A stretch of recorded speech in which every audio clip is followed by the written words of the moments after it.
Have you ever wondered why some people, after being challenged, will grow and thrive while others just seem to give up? Well, it all comes down to just one thing, and that's a growth mindset. That's right. Today we'll be talking a little bit about how just shifting your perspective from a fixed to a growth mindset can have profound impact in both your professional and your personal life. My name is Matt with Elevating Yourself. Today we'll be talking about the key differences between a growth and a fixed mindset, why it matters, and then what are some practical steps that you can start today that can start shifting your mindset. So let's first talk about the key differences between a fixed and a growth mindset.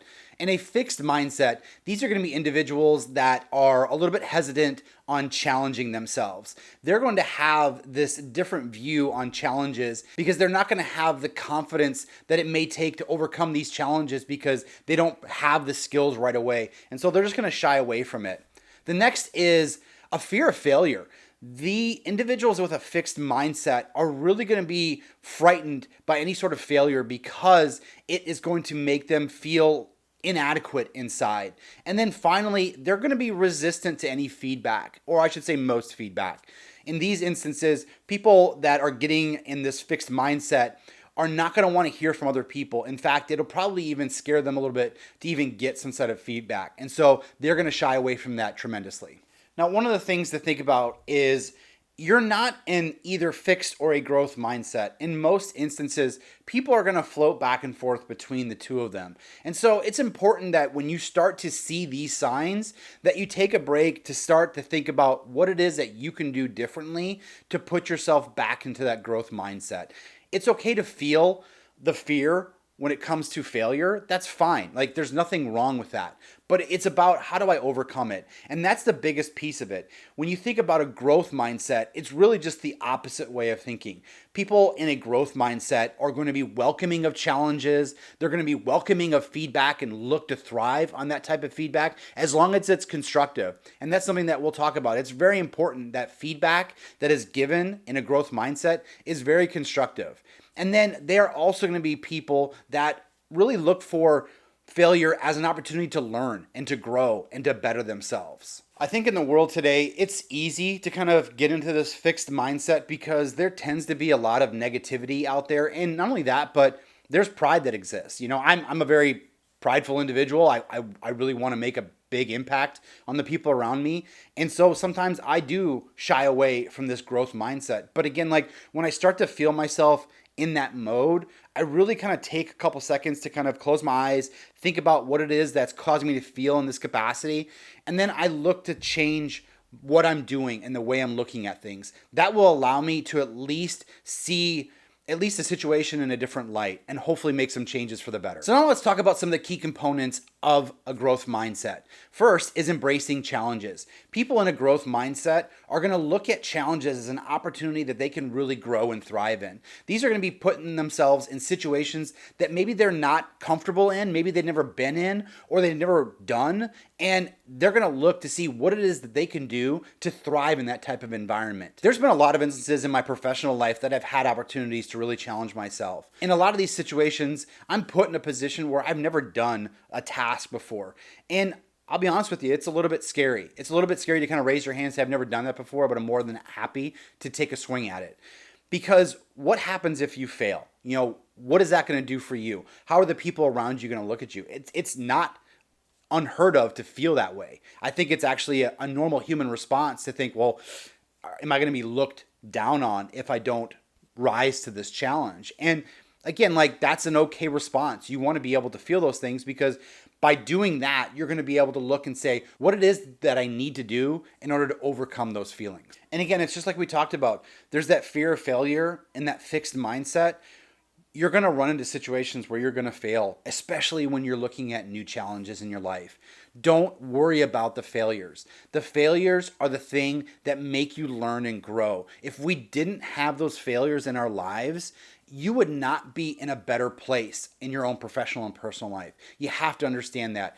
The more you're able to embrace your failures, the better situations you're going to put yourselves in. And not only that, but you're going to be able to learn so much so quickly, more so than you would from your successes, which is why I think failure is such an important piece to any type of growth. The second piece is learning from your criticisms. Again, like I talked about before, it is important to get constructive feedback and constructive criticism.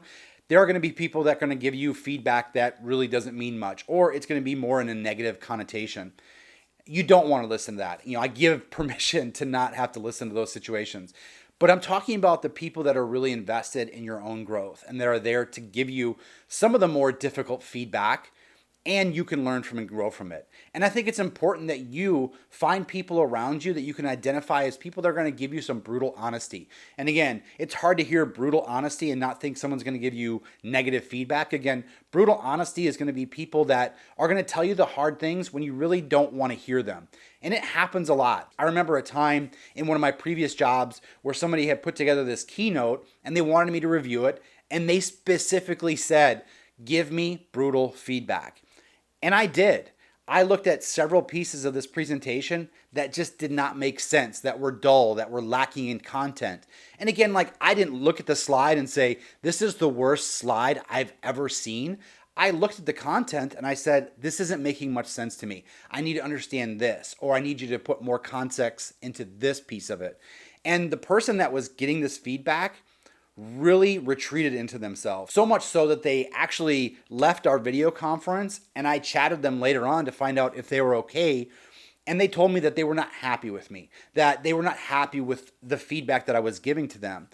And I apologized because, again, my intention with giving this type of feedback isn't to hurt people's feelings. It's to make them understand that I'm trying to help them out. And the third thing is just valuing the process. And I think you'll find at the end of the day, it's not the outcome that you're going to be most satisfied with. It's actually the process, the steps that you took along the way that are going to make you a better person. And again, these are the steps that you're going to be able to take from this situation and apply it to other situations down the line, which will ultimately make you a better person. And the last thing of the key components is just enjoying the continuous learning.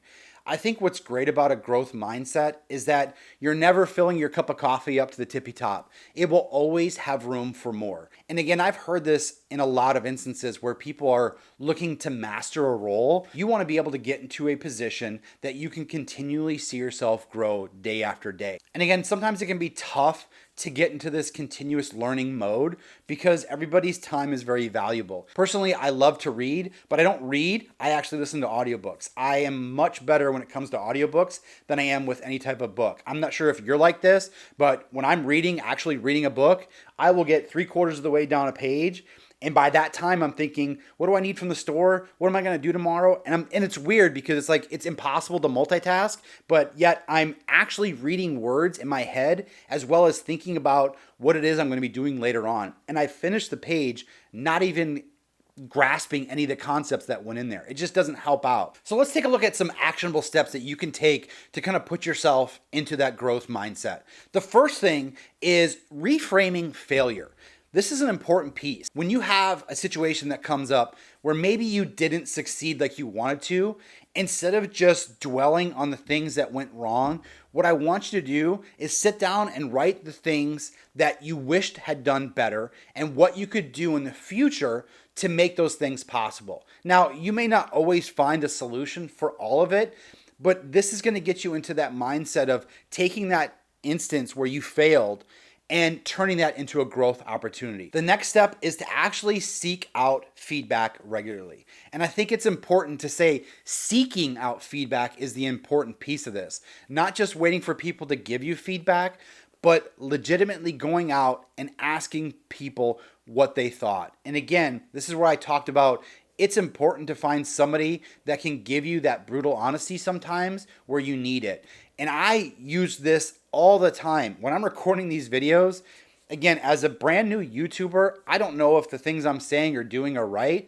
I'm just trying to get my thought process out there. And I look to my wife to be able to look at these and give me honest feedback. And again, like I trust that the things she's going to tell me are really going to be true. And most of the times it is. Again, like I understand like there's going to be situations that come up where I'm super excited and I'm like, ooh, watch this. What do you think? With this big smile on my face, only for her to go, that really sucked. And me like, oh, It sucked. Great. I don't want to do this anymore.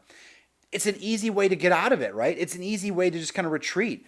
And so it's important, though, that I put myself in the position when I'm asking for feedback, that I kind of prepare myself for something negative to come back. Not only just seeking feedback with the intent that there's going to be negative feedback, but I mean, think about it. When you're preparing a meal and somebody tastes it, do they just go, ugh, that's horrible? No, most of the time they're like, needs more salt, needs more paprika. It needs something to enhance it. That is feedback. They're not telling you the dish sucks. They're just telling you these are the things that I feel could make it better. And that's what you have to look at these types of opportunities. Next is focusing on your effort. Remember, we talked about the process. The effort that you put into it is going to be the thing that really makes the difference, not the outcome.